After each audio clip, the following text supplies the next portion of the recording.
বাংলাদেশকে রিপ্রেজেন্ট করার ব্যাপারটা প্রধান হয়ে দাঁড়িয়েছে এখন। আগে ছিল আমি কিভাবে ভালো করব, আর এখনের ব্যাপারটা হচ্ছে আমার দেশকে কিভাবে রিপ্রেজেন্ট করব।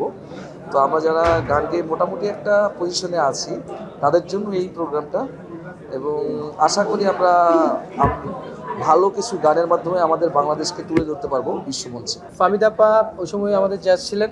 ওই সময় আমরা একেবারে নতুন, ওই সময় আমাদেরকে বাংলাদেশকে চেনাতে হয়েছে। এখন আমরা বাংলাদেশকে রিপ্রেজেন্ট করব বিশ্ববাজারে এবং বিশ্বমঞ্চে। সেই প্রত্যাশা নিয়ে আমরা এগিয়ে যাব।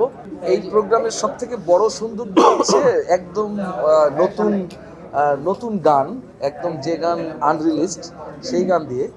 তো এটা একটা বড় চ্যালেঞ্জ আমাদের জন্য, যেহেতু সাধারণত যে গান মানুষের মাঝে পপুলার অলরেডি সেই গান গেলে মানুষের কাছে অনেক বেশি ভালো লাগে, কিন্তু একটা নতুন গানকে মানুষের কাছে ভালো লাগাতে অনেক কষ্ট। সেই জন্য এটা অনেক বড় একটা চ্যালেঞ্জ আমাদের জন্য। একটা নতুন একদম সম্পূর্ণ নতুন একটা গান নিয়ে দর্শকদের ভালো লাগানো, এটা আশা করি অনেক বড় ধরনের একটা চ্যালেঞ্জ হবে আমাদের জন্য। আসলে শিল্পীর মৌলিকত্ব তার মৌলিক গানে।